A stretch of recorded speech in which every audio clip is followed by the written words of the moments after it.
Good morning mga kaibigan, mga kalingap. Narito na naman tayo sa ating YouTube channel at gagawa tayo ng reaction video. At sa ngayong araw nga, naglakad-lakad tayo kasi kinakailangan nating magpapawis guys. Hindi pa tayo nakaalis. Kanina sana alis tayo mga kaibigan, pero hindi tayo nakaalis. Kaya ngayon, jogging muna tayo or lakad-lakad mga kaibigan. Para naman sa ganun mapawisan tayo. Dito gagawa tayo mga kaibigan, mga kalingap, ng reaction sa naging live ni Kuya Bal Santos Matubang kagabi. Napakaganda po nung naging live na yun ni Kuya Bal Santos Matubang, sa totoo lang. Kasi doon naging topic niya yung mga anti-kalingap, yung mga wakwak, at na-highlight doon mga kaibigan, mga kalingap, si Papa Edo dahil nga sa naging issue naging issue ni Erwin TV mga kaibigan, mga kalingap. At yan po yung ating magiging topic for today. Pero bago yan, shoutout muna kay Kuya Bal Santos Matubang, Kalingap Rob and Ate Edna, at sa lahat ng ating mga viewers di sa Bicolana at TV Considerate in Ma'am Mystica Yons. Suportahan po ninyo kanyang YouTube channel. Kay Ma'am Gingging Vlog, suportahan po ninyo mga kaibigan. Isa din po siya sa legit supporter or sponsor ni Kalingap Edo. Sana po ay masuportahan ninyo yung kanyang YouTube channel. So ito na nga, dumako na nga tayo mga kaibigan, mga kalingap, doon sa mga nangyari. Kahapon nga pumutok yung about doon sa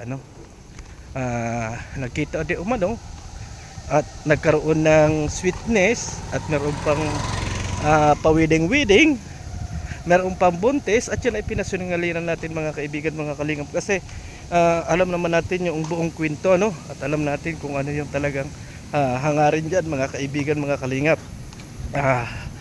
Kasi alam natin yung mga kwento, alam natin yung mga paraan o kung ano pa man. Kaya tayo nagulat doon sa mga revelasyong inilabas ni Erwin TV. At syempre, yung alam natin, sinabi lang natin. At kagabi nga, nag-live nga si Kalingap Edo at nilinaw naman ang lahat mga kaibigan. Nilinaw niya about doon sa mga issue na yon. Pero ang kagandahan dito mga kaibigan, wala siyang galit kay Erwin TV. Napakabait po na tao nito si Kalingap Edo mga kaibigan, at wala siyang galit. Sabi nga niya sa akin, kuya, hayaan mo, huwag mo nang dipinsahan yung ating mga ginagawa or kung ano pa man, kasi alam ko na totoo yung aking mga sinasabi at walang mga ganyang nangyari. Kaya ayan ang sabi niya sa atin. Doon kasi sa naging ni Erwin, marami talaga yung nawindang at marami rin yung mga naniwala.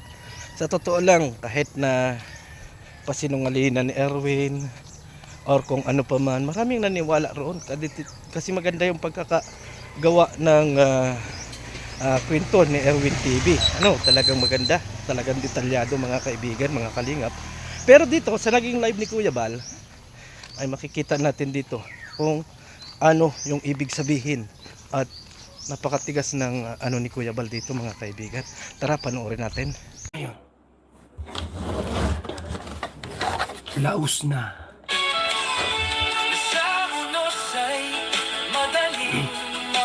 Halos ilang taon pong pinag-uusapan. Away doon, away dito, rebuttal doon, rebuttal dito. Kumbaga sa po, walang katapusang away. Pero ngayon po, nasaan na po? Wala na po. Laos na po mga kaibigan. Wala na. Di ba? Yung unang nawakwak.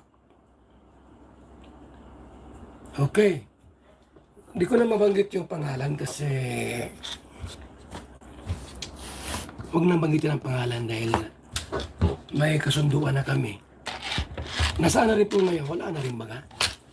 Wala na po. Wala na.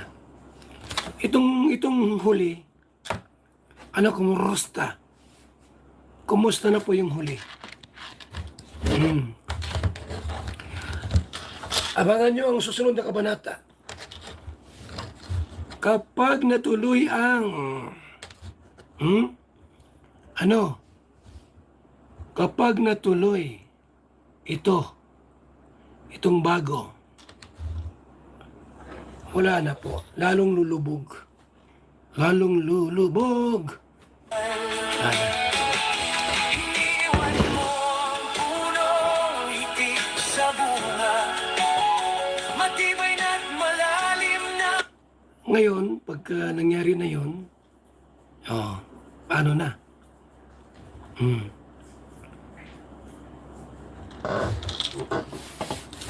Dito kayo magkapag-kapag. Dito kayo magkapag-kapag. Sa simula, sige lang, batikos, lahat na lang po, pambubuli, nagtatawanan, panay pang ano nyo, tawanan, di ba? Nagtatawanan, akala mo wala nang katapusang kaligayahan. Ngayon,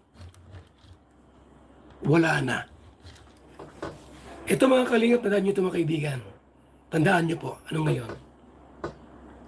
Actually, noon, sinabi ko na ito. Noon, sinabi ko na ito eh. At Food Panda. Darating po ang panahon, hindi na siya pag-uusapan. Hindi na siya pag-uusapan. Tulad ng mga nauna. Tandaan niyo po yan. Kahit mag-live ng mag-live, may channel, wala na po. Wala nang papansin dyan. Kung meron mong sponsor, unti-unti po mawawala na rin po yun. Tandaan niyo po yan. Lahat ng kumalaban sa kalingap, naghihirap at balik sa dati. Tandaan niyo po yan. Sinasabi ko sa inyo. Karma is real. Karma is real. Pambihira yan. Si Ido ay may bagong minamahal.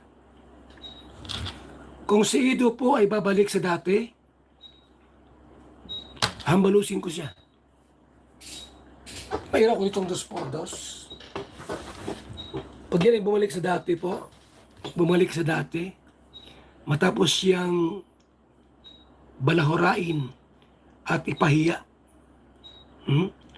tinawag naman niya, tapos babalikan niya, hambalusin ko talaga siya. Sabi ko sa inyo, huwag na siyang mag-vlog. Automatic po, sinasabi ko sa inyo, tanggal sa kalingap yan. Ganon katindi. Pag si Ido po'y bumalik sa dati niya, sa ex niya, automatic po mga kaibigan, tanggal agad yan sa kalingap. Pati si Olive, kasama yan sa pagtanggal sa kalingap. Sigurado yan. Kasi pinalahura ka na nga, pinahiya ka na, pinatulpo na tayo. Tapos, basta ganun lang, abay, parang hindi maganda. Parang kinaya mo yung suka mo. Pambira ka, Ido. Pagka ginawa mo yan, Kaibigan, mga kalingap, yung nangyayari talaga pagka tayo do sa mga content natin, gumagawa tayo ng kwento or nagkakaroon tayo ng may mga mapapahamak. Alam niyo yung mga detalyado yung sinabi diyan ni Kuya Bal. Kapag bumalik talaga si Ido at hindi ganun-ganun na lang kadali, hambalusin ko siya. Diyan talaga yung sinabi ni Kuya Bal. Talagang matigas yung pananalita diyan ni Kuya Bal, no? Pati si Sir Olive talagang matatanggal. Kaya ako, sa totoo lang, kahit nasabihin nga natin mga kaibigan, mga kalingap, na need natin ng views, hindi ako nagawa ng kwento kasi alam ko ikapahamak ng ating mga kasamahan. Kasi kasamahan natin yan eh. Kasamahan natin yan. Kasi katulad yan, kung sabi nga ni Kuya Bal, maglabas ng video si Erwin TV, natutuo yung inasabi na yon at tatanggalin niya si Kalingap Edo at saka itong si Sir Olive. Grabe yun mga kaibigan. Alam naman natin, napakaloyal ng dalawa na yan sa Kalingap. Ay matatanggal dahil sa kwentong barber or yung mga kwentong pinag-uusapan na wala namang resibo, mga kaibigan. Wala namang resibo. Kaya sana lesson learned ito sa ating mga kababayan na wag ganun. Huwag tayong gumawa ng kwento na walang katotohanan, mga kaibigan, kasi may mapapahamak. May mapapahamak. Hindi naman natin sinisisi kasi alam naman natin, mga kaibigan, na tayo, nasa social media at kailangan natin ng views, pero tingnan din natin kung maapektuhan yung tao. Tingnan din natin kung yung tao na na yon ay hindi maapektuhan yung kanyang channel, mababa siya at mapapahamak siya dito sa Kalingap. Tingnan din natin, mga kaibigan, kasi wag lang natin tingnan yung mga side natin, bagkus tingnan natin yung side effect na tuloy na mangyayari doon sa ating itinatopic. Siguro hanggang dito na lang ang ating reaction video. Maraming salamat and God bless sa ating lahat. Bye bye.